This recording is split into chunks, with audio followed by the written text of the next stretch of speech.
Oh, hello, everyone, and welcome to this month's Psychosomatic Conversations. We have a fabulous subject called It's All in Your Head, something that I think each one of us has probably thought and heard. And what we're going to explore today is what does that really mean? Because in psychosomatic work, we know that what lives in the head is also manifesting in the body. And the mind really prefers to compartmentalize what it doesn't understand. And then the body will hold those pieces. And the disconnection between the mind and the body can create some looping in the mind, some confusion, and different symptoms that can be confusing. That's really what we're going to discuss today and hopefully create a bridge between what we're thinking and feeling. Where does logic and intuition come in? And recognize if you feel like it's all in your head, there are other questions that we can ask to really bridge that, to check in and come out of the brain and understand and be more aware of what's happening in your body as you are aware it's also in your head. So this conversation today is a lot about awareness and understanding psychosomatics from that lens. So we'll start with you, Linda, and your experience with It's All in Your Head, a little bit about that. Yeah, thanks, Christy. Well, I guess it's the ultimate, we've mentioned this a few times in regard to the meaning, the original meaning of psychosomatics and the mind-body connection, and people going to the doctors and being told it's all in your head. And one of the things is when we're taking a look at the emotions and how the emotions are perhaps stored in the body, it's easier to start to hear and to notice when people are actually compartmentalizing their thoughts as opposed to their feelings. And one of the most common things that you notice is that people will tell you the logical understanding for why situations started to occur. And that can actually create quite a lot of pressure in terms of the thoughts just looping around, because they don't get to have a full dialogue before a part comes in and interrupts the flow of anything against the protective thought. So unpacking it down into and working with clients to actually get them to notice is really important. And you mentioned awareness.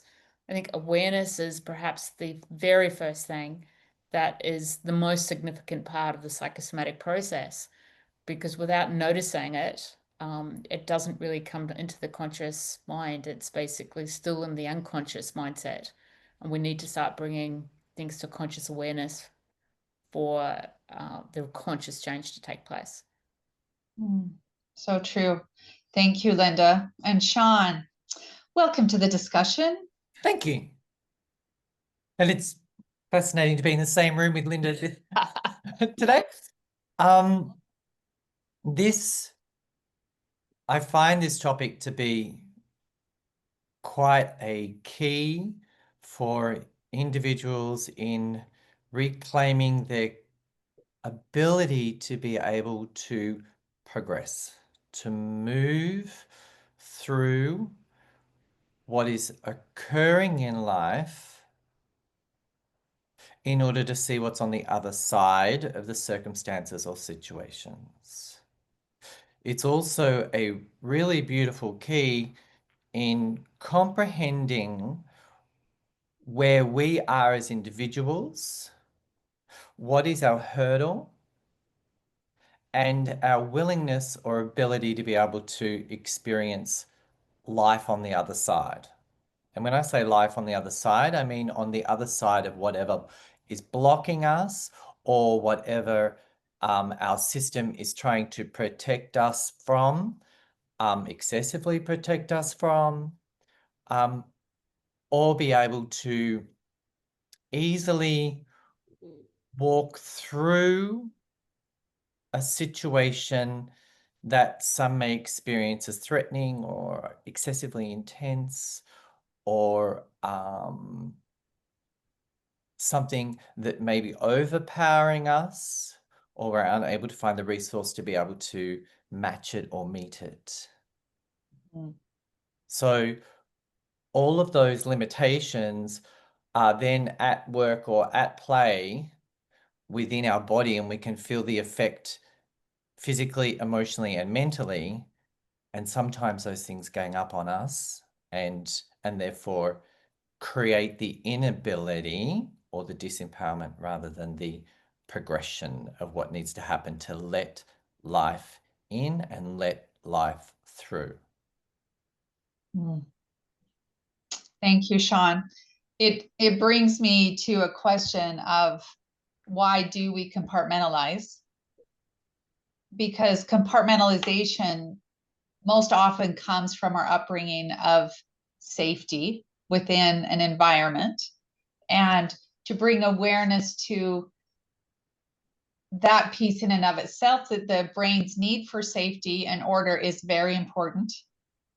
And can we notice that when that need comes in of, so say there's an activation or a trigger, and noticing, just like you said, Sean, the pieces of moving through it, how the different stages, the different reactions, like freeze. Some people freeze and don't feel anything. Some people will go into an anxious flee or a fight. For us to begin to notice when that pattern shows up. And I also think compartmentalization is really important. Yeah. To be aware of when your system goes into something like that, and then handle it later in a safer way or whatever needs to happen to regulate.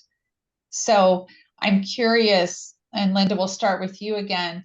With your clients, have you, as you've brought awareness to the pattern in the mind and how it's showing up in the body or not, because some people don't feel, how does that work when you're working with clients to bring that awareness when their mind is shutting everything down or turning everything on? It can be both. Yeah. Often clients are aware that there's something not quite right, that they're aware that they can't turn their mind off, and their body's starting to speak loudly with physical symptoms. So they may actually sort of say there's something going on, but I just don't seem to be able to access the feelings. And carrying on from last week or last month with our photo splits, finding the two sides of the person's face, the right side being the public face and the left being the private. What we notice sometimes in working with a client is that they're presenting a very different story to what they're feeling. So it's a really good anchor to start at that point to create the awareness of the different dialogues and how one of the dialogues has been created usually as a protective pattern. And that protective pattern means that it serves a really healthy purpose. So again, just bringing in that awareness and the noticing, I think would be the number one area that I would start to work with. And when you get the visual with it, you can really start to see the different styles of personality and how the part that could be the defender shows up. And yet also that can also represent the internal conflict, because when two parts have a different dialogue and maybe conflicting ideas of what's right, what's wrong, taking a look at expectations from family belief systems, within the workplace, values, to somebody actually looking after their individual desires and wants maybe being different. So that can create the mind looping, and yet the body experiences that mind loop as like things like anxiety in the body. So the starting point is to take it back to the simplicity of, and what are we working with? Yeah, the simplicity in the complexity. Yeah. It's it's one of those things that I think psychosomatics is so simple and so complex at the same time. And that's really why we are having these discussions, in with people so we all can better understand the language behind psychosomatics, but also the patterns that we hold with the mind and then how they show up in the body. And so, Sean, if we go a little bit more into, what keeps people stuck in their head or compartmentalizing so much that they're not able to access? Yes. So you're crossing slightly over into trauma there. Trauma as an experience. The willingness to experience life as an adult is different to the experience as a child, because that decompartmentalization is a child going into survival mode that's withdrawing from the environment in order to wait for that environment to pass them by before they can return to the circumstances or the situation. And yet, as adults, we're asked to interact accordingly.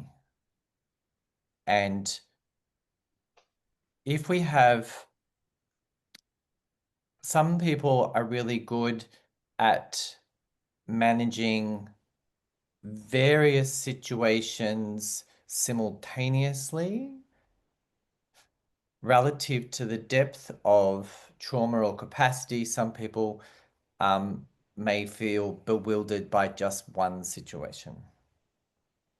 And more often when you have the awareness of various situations that have a similar thread to them that are occurring in front of us, there's a larger theme that's going on for the individual for awareness or realization or awakening.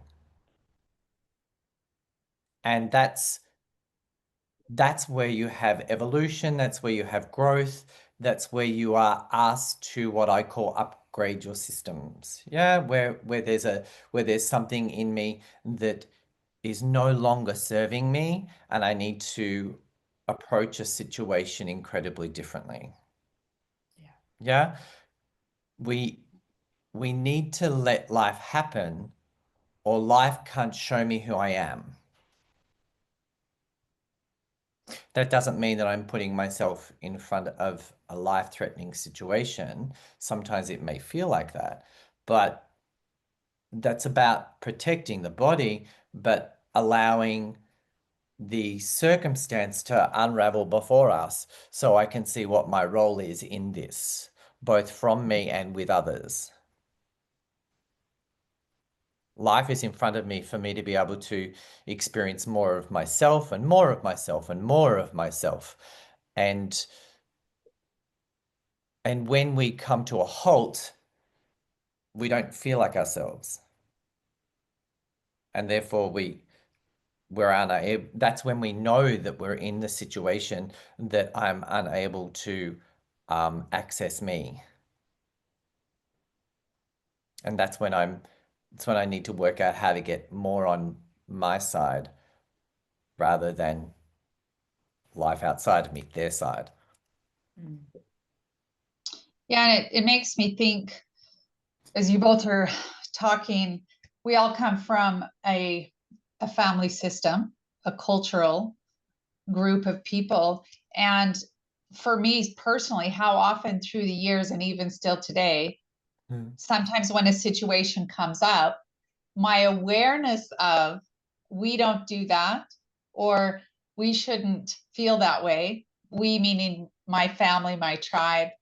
And the more I've become aware of those thoughts, that especially if it comes into my brain as we don't do that, we just buck up and keep pushing, because that pushing creates illness in my body and great fatigue. But it's taken me a long time to not compartmentalize and push anyway, because that belonging is so inherent in us that for me to learn that there was awareness around that voice isn't necessarily me, it's a voice that I've heard for a long time. And the adult in me, and Sean, I appreciate you bringing in the child aspect, because when I work with clients, I'm so clear that as we work, especially if there's trauma related events to something that hasn't quite had the awareness brought to it, how delicate that is to know that the adult is in the space. Yeah. That's going to begin to move and be aware of what's happening and where it comes from versus having it get exploded. And that's why I believe awareness is so important. So you do still have a sense of control when those great big emotions get seen, because it really is a matter of being seen and felt, because they're there anyway. And the gentle process of starting with awareness and then moving into a way to shift that or bridge it. I think as well, Christy, just going on from that, the core motivation, often the challenge when you're younger as a child, you have the default part that comes up to protect. And then over time, that just becomes a pattern that you actually have ingrained. Usually that pattern has a lot of gifts associated with it.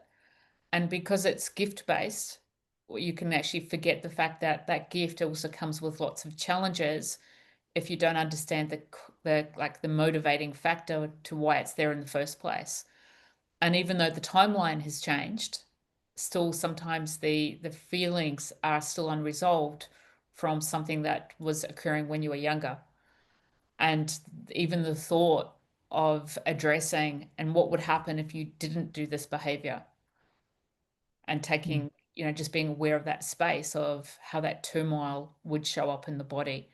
That really opens up the conversation around emotional bypassing and the reason why that was so important at one point in time, but also understanding that life experiences has also developed like a resilience and a resourcefulness.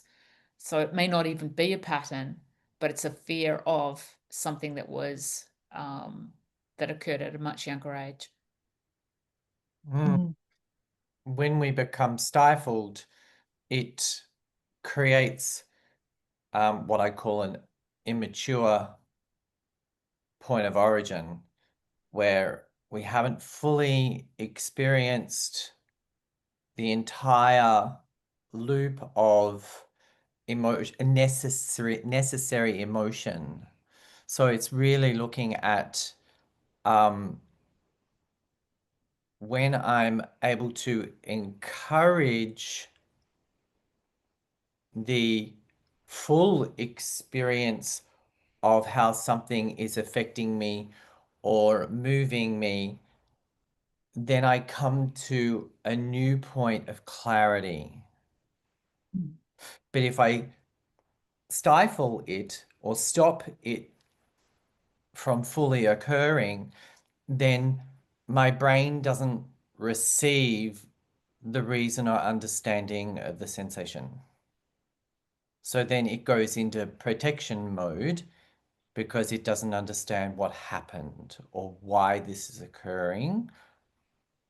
The one guarantee that I know across time and time again is that when we experience a feeling fully to its entirety of cycle, the mind will receive understanding and clarity, but not until it's finished. We need to finish the emotion. We need to encourage the emotion so the emotion can show me. And that's when the brain goes, oh, is that why you feel that way?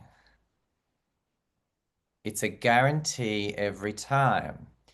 And our willingness to remain within that emotional moment for its full cycle requires a particular style of parenting or a particular style of encouragement, so we feel safe to be able to fully experience ourselves until that fully finishes.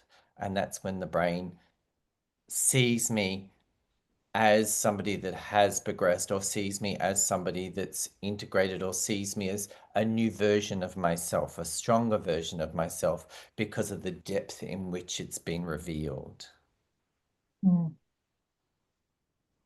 I think with that, Sean, you're both talking about it, to split between what we know and then connecting to what we feel. Because what I've seen, I'll use myself as an example again, if I'm not paying attention and my brain starts to loop, I will actually start to get busier because I'm avoiding what I'm really feeling, which might be sadness or anger.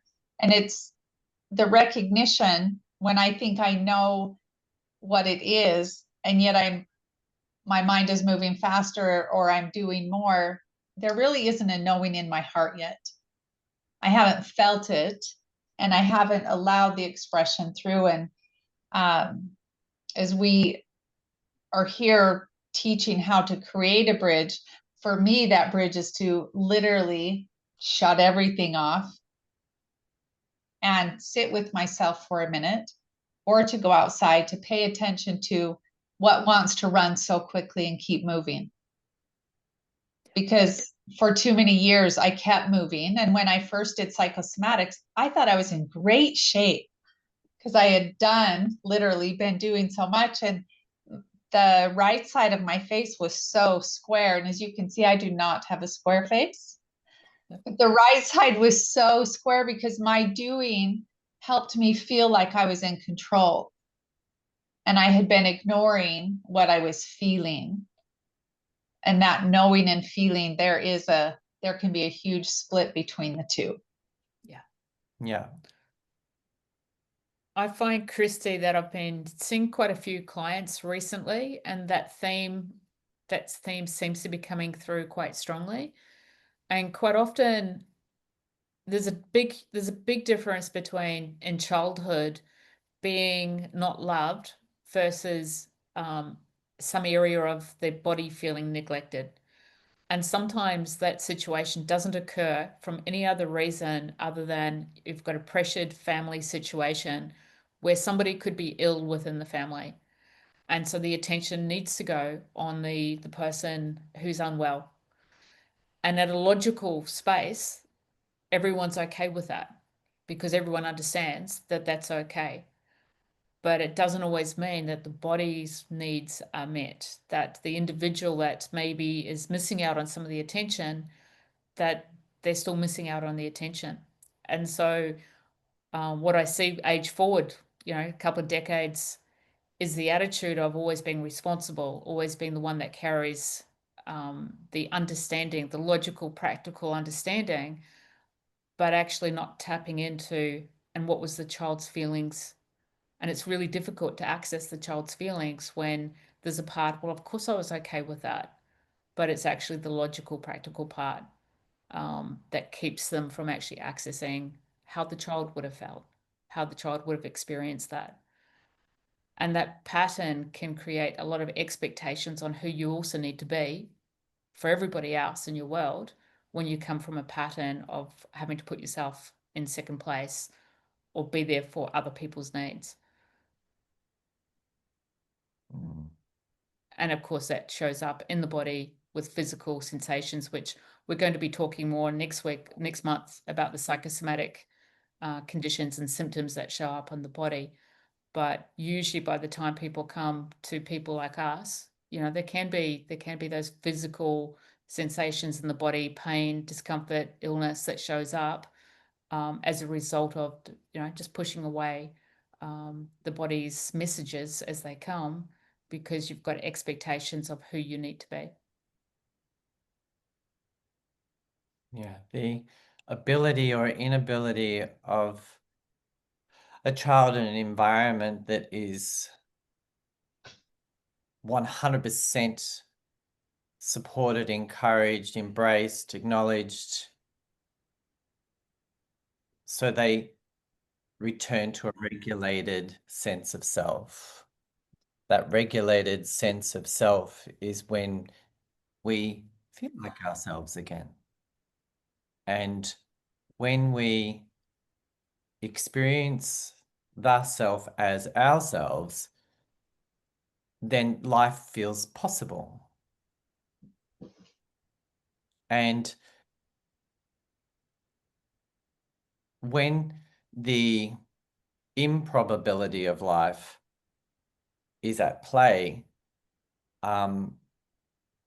that's where we meet confusion, that's where we meet disempowerment, that's where we're trying to work out based on other people's recommendations around what I should do, what can I do, where is my solution? And the solution is more often than not, but what does it feel like to be trapped where you are? Mm. And the moment that you're willing to feel that entrapment in one way or another, then it starts to dissolve the decompartmentalization that's going on, because you're moving from the head down into the body via an emotion, and that's where I'm feeling what it's like to be me. Yeah, I'm finally feeling what it's like to be me, for where I am, for what's occurring, for all that it appears as to me, because it is me.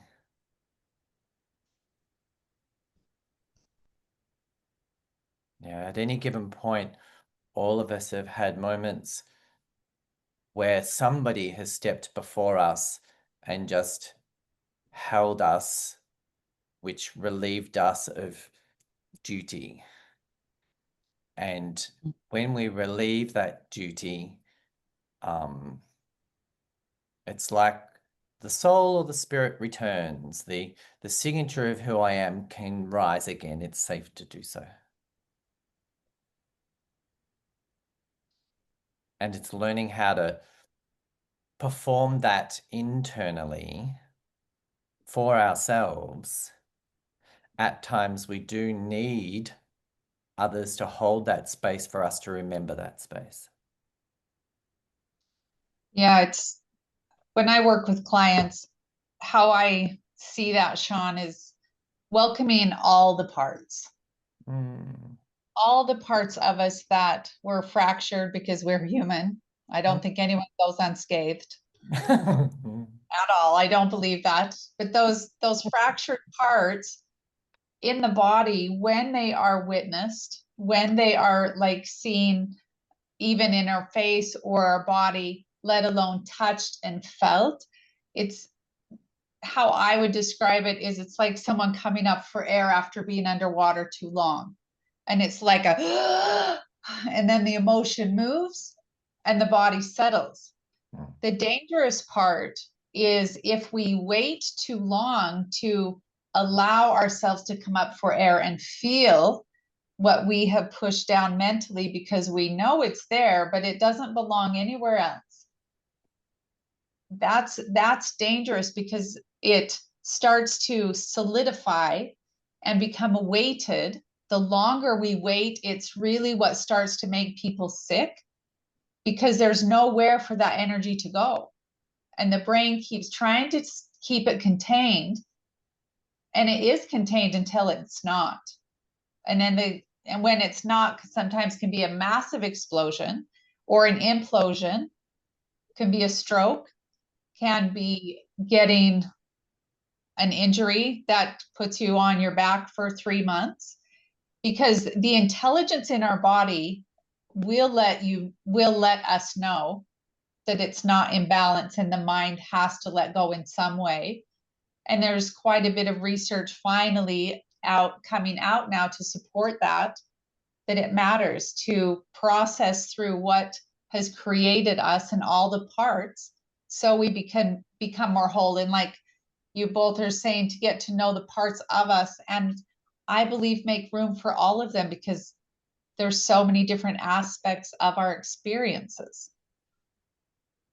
And there's no perfect perfect scenario or aspect. They're kind of messy sometimes. And life is still going to happen, which there's just not a lot of straight lines right now, or in life, period, because it happens. Linda, you have something to say? No, I think you said that beautifully, Christy. Really, really beautifully. And everything is every part has a valid place. Every part has strength. And the more that people recognize, you know, that internal dialogue of what that dialogue is representing. For some people, it's helpful to kind of name the different styles of dialogue that's inside the head, because it will give them an access as to how much of what's inside of the head is loving and kind, and how much of it has been protective, disruptive, requiring maybe just to be heard, but also that loving voice. I usually introduce, you know, would you say the commentary that's inside of your head, would you say that to the person you loved most in the world? And just as a benchmark for some of the remarks, and to reframe when they catch themselves, when a person catches themselves being particularly mean, to literally just go, okay, reframe, cancel. Whatever they like, to do a reframe on that. If they want to engage in a dialogue, it could be, that's not very nice. And maybe say something more pleasant. Because it's like a muscle memory as well. The more that you start to be kind and nice and gentle and loving towards the internal dialogue, and create a safe space to exist within your own body, the more that creates a cohesion approach to the mind-body connection. But if internally your mind is not safe, then why would you want to be there? Yeah, so the more we can create that loving space inside, the more someone's going to want to be inhabiting their own body. Yes, the internal atmosphere. And the way in which we design our internal atmosphere is there are overriding themes that can be applied to, yet each of us have already had experiences growing up where we recognized how else we wanted attention, wanted love, wanted encouragement, and we continue to search through life in hope that somebody will give that to me. Yet self-love is me implementing all of those things simultaneously. There is a part of me that does already know how that atmosphere needs to be in order for me to thrive, because I'm already aware of how they were or how they weren't. So therefore, my self-love key is to become what they weren't, or what else I really believed I needed. Our version of love or unity is already inside each of us. What I understand as unity may be different to the next person. And that's where face reading comes in. We get to see the qualities of how somebody currently exists and the ingredients that is there in order to create unification. And the moment that I become the project for myself on creating the inner atmosphere that gives rise to the grace and tenderness of who I am, then it also works as a deflection shield to the rest of the world, because the world doesn't belong in me, it belongs outside of me. I belong in me. The world belongs outside of me. And if there are parts of me that are occupied about the world, why are those parts inside of me? They need to be outside of me. Because whilst I'm occupied on what's outside of me, I am disinterested in what's inside of me. If I had a party favor, I would blow it right now. I agree. Because that is so true. We spend so much time Oh, out here, and this just keeps getting deeper and deeper, and not being able to breathe, and insomnia or addictions. What's happening in us that we are not valuing enough to understand and be with, where this becomes, the outside becomes all consuming, and that is not who we are. Yeah. That is not who we are. It's such a beautiful way to say that. And what I do love about psychosomatics is we are emotional human beings and intellectual. And in psychosomatics, the flesh represents our emotional response. So as you take the month to pay attention and become aware of your emotional response in your flesh, that we can have a deeper conversation about what that means. It begins though with noticing, like clenching, or a pain in your stomach, or sometimes people can be really bloated when they feel like they have to be defensive against the world. There's all these different symptoms that the flesh, through psychosomatics, brings us information so we can get a clearer story about what's happening internally, and perhaps our reaction to the external world, especially today, because there's so much happening in our world.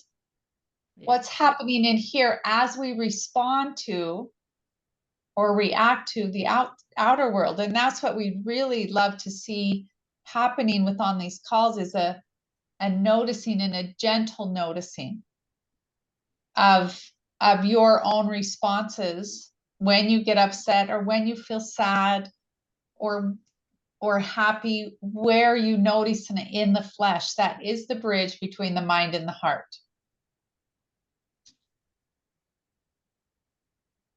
And noticing the heart, of course, is the loving one.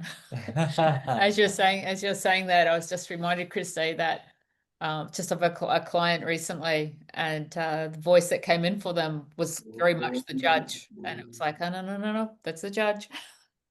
That's still just another part. The heart connection is that loving, that kind, that accepting, and that deep inner acceptance and being, not necessarily doing, just the beingness of that part. When it's allowed to surface, it comes through. And I'm sure every single person on the planet, no matter how far evolved they are still learning these lessons, definitely learning them from this side.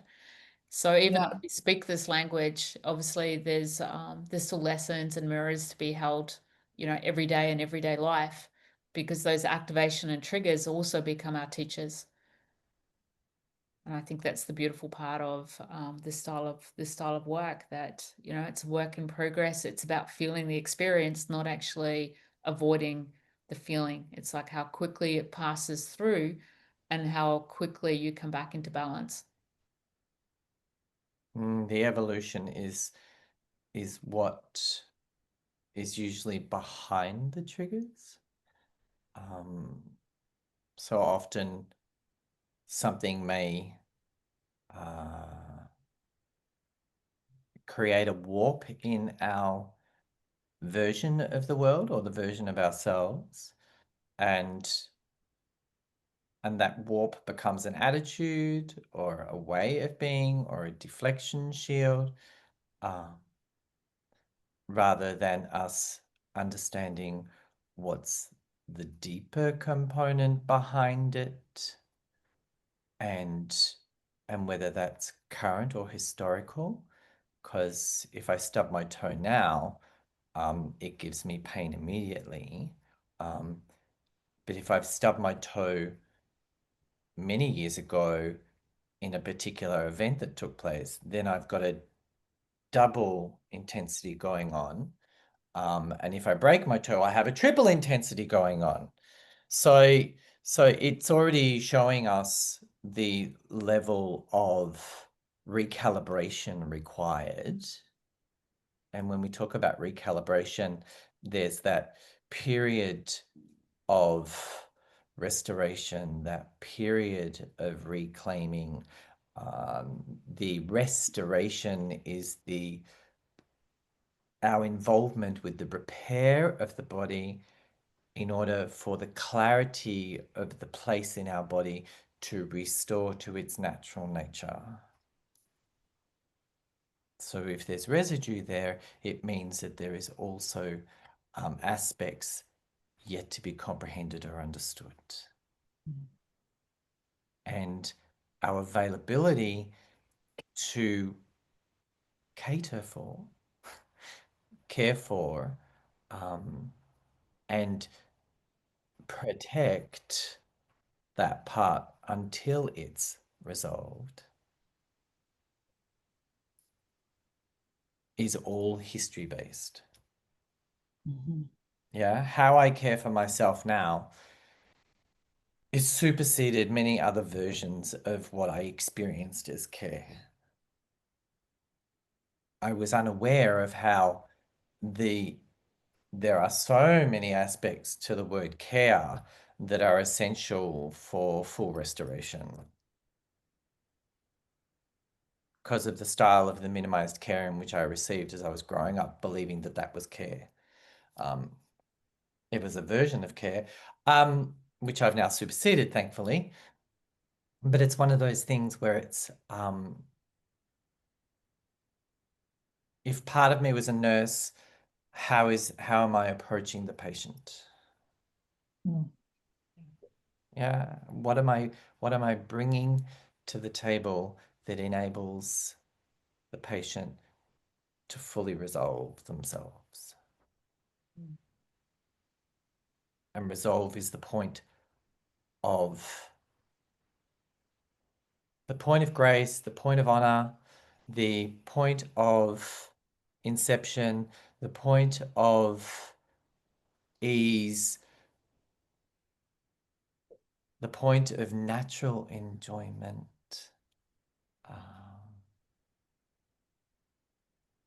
The point of intrigue, the point of fascination.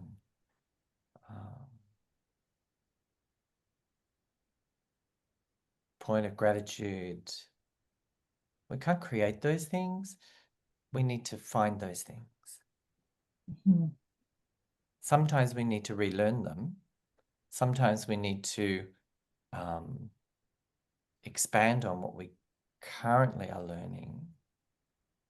Yet there is still a natural source of that available to us, even though as a child I may not have seen it. And I love the word residue. Because I use that word so much in my sessions with people, because we are so layered and we are extremely complex, that we have residue that will come up with an emotion, could be residue of resentment, anger, sadness. That residue literally will rise up, move through us, and you'll feel better for a while, and then there might be some more residue. Because our systems are so intelligent, they understand how much to move in a safe way. And as we become aware that there might be some residue, for example, I know for me, if I start clenching my jaw, which is one of my somatic pieces that I become aware of, if I'm not speaking and I'm clenching, that's residue. And I am aware, and then I prefer to have someone with me to have a conversation, because my brain can make sense of things that don't make sense. To be able to speak in another, so I have a witnessing of that residue, and then it moves through. Because I do believe healing happens within community, it happens within another with us, because that is love. And as we notice ourselves as well, that's important. Part of the reason why we're creating this community is exactly that. So we can each help and understand the process of somatics, to encourage each other to continue to allow it and let things move through. And maybe instead of searching for why, staying in the head, but shift that question or the invitations to, where am I feeling that in my body? And that becomes a bridge. And I would say that's some homework for the month, for giving a little homework. If you find yourself looping, and why is this happening? Why am I doing this again? To perhaps close your eyes and slow your mind down just with breathing in and out and counting your breath from 3 to 4, out to 5 or 6. Notice where you feel that question, because it's attached to something in your body. And it's a good way to begin to become aware of the processing of mind body without needing to do anything yet. We'll go into that more next time. But we want to bring the awareness of how that's happening in you. Yeah. And Christy, you've raised a really good point with speaking. And it's one of the reasons why therapy and having someone to hold space, contain space, safe space, but by the looping that can go on inside of the head without it actually coming through the creative center of the voice, that's one of the reasons why it remains looping as well, because there isn't the opportunity to safely explore without being either shut down or somebody offering a judgment on how it needs to look. But for someone to be able to hear themselves also speak out loud, because sometimes it's actually in the act of speaking as well. There is a question that has come in regard to, what do you mean by deflection? And the question itself, an example of deflection for me would be just a really simple example. Just say you were going out, you've dressed up, you're wearing a dress, and a friend says to you, oh, I really love that dress. And you might go, oh, I got it from an op shop. It cost $20. You haven't received the compliment. You haven't received the feeling of someone actually acknowledging that you're looking really beautiful today. And that's like a deflection. And deflections come in many different ways, but energetically, it's where something is coming towards you, the hand goes up and you push it away. So it can be words, it can be feelings. And so that's a simple example of a deflection. In the context that you were using the word, Sean, deflection. So deflection, there is also, I learnt along the way that deflection can also be a healthy experience. Humans love to have an opinion, and when people have an opinion, their opinion may be valid, but I don't necessarily need to or unnecessarily change the opinion of myself based on what somebody else has said, unless it's something that's expansive, that's helpful.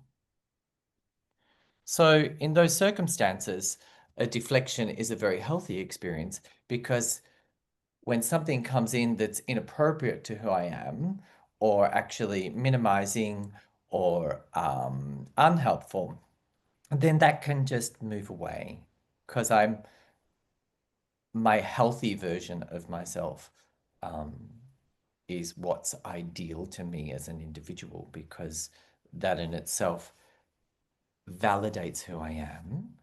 If I have too many questions going on around who I am, then that's invalidating who I am, rather than actually creating a statement. Yes, a pure definition around who I am today. Yeah, to be defined also enables healthy deflection. Make sense? Makes sense to me. I want to add another piece on deflection to note it for people as homework.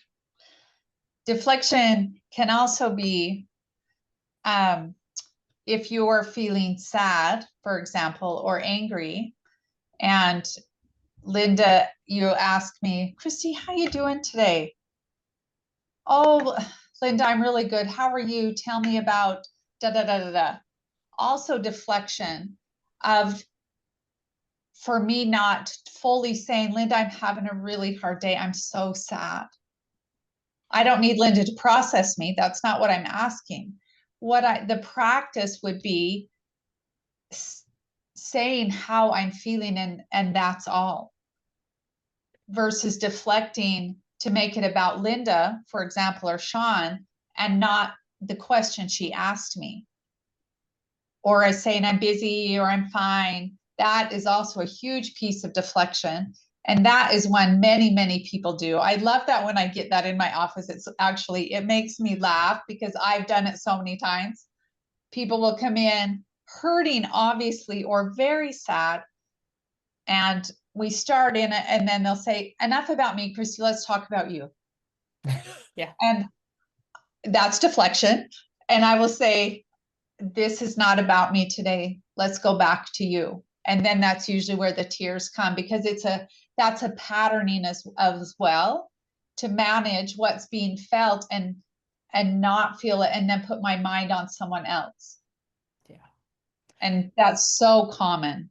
I used to be really good at that kind of deflection. I'm so much better because I practiced, because that used to be how I would function, is to make it about someone else, so much though that I was deflecting all the time, and there was so much coming in that wasn't being observed, which caused that square face in my first face split.